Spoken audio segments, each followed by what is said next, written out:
மச்சு அந்த Ravi cellphone number என்ன? எந்த ரவி? அதான் அந்த லூஸ் ரவி. அவன்கிட்ட போன் பண்ணி கேட்டுக்க.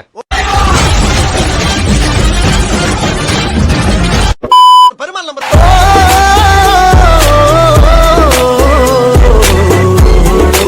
ஷூ போட்டு ஆடிட்டு இருந்தீங்க, அவங்க ஸ்லிப்பர் போடல அப்படின்னு சொன்னீங்களே, அந்த மாதிரி இந்த குளிரான இடங்கள்லாம் போய் ஆடும்போது ஹீரோக்கள் வந்து ஜாக்கெட் ஃபுல்லாக பேண்ட்ஸ் ஜீன்ஸ் எல்லாம் போட்டிருக்காங்க. பாவம் அந்த ஹீரோயின் வந்து ரொம்ப கஷ்டமான ஒரு ப்ளவுஸ் சாரியோடு ஆட விடுறது வந்து என்ன, ஏன் இப்படி நியாயம் நினைக்கிறீங்களா? அசி நீங்கள் சொல்லுங்கள். அங்கே கேளுங்க ஏன். சரி நீங்கள் சொல்லுங்கள். என்னங்க இப்போ நாங்களா சாரி கட்ட முடியும்? எங்க பிள்ளைங்க எல்லாம் பயங்கரம், எங்களை பார்த்த தமன்னா மயங்கி ஓய்ந்துரும்.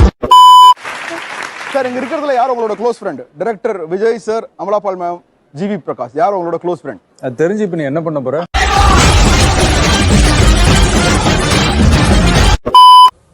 பொண்ணுங்க இருக்காங்கல்ல, if you wanted to change one thing about them, what would that be?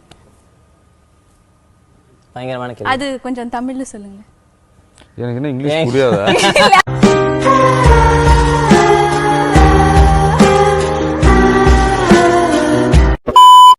நாங்க வந்து ஒரு 10 தடவை ரிஹர்சல் பாக்குறோம்னா அவர் வந்து எவ்வளவு பெரிய பிட்டா இருந்தாலும் ஆடி காட்டு அப்படின்னு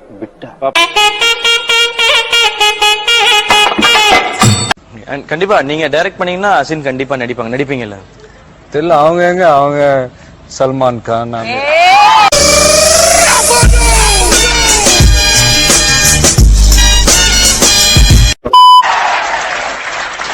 சல்மான் கான், அமீர் கான் இருந்தால் நம்ம சிவகாசி போகிரி தான் சார் ஃபர்ஸ்ட்.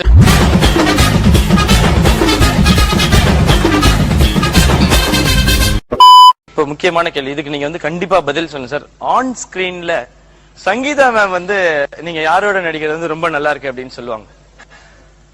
ஏண்டா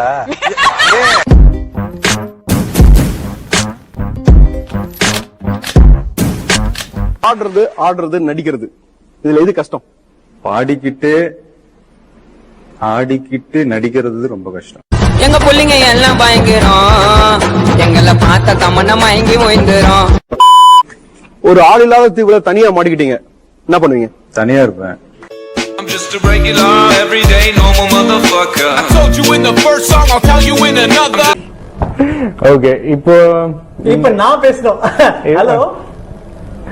ஹலோ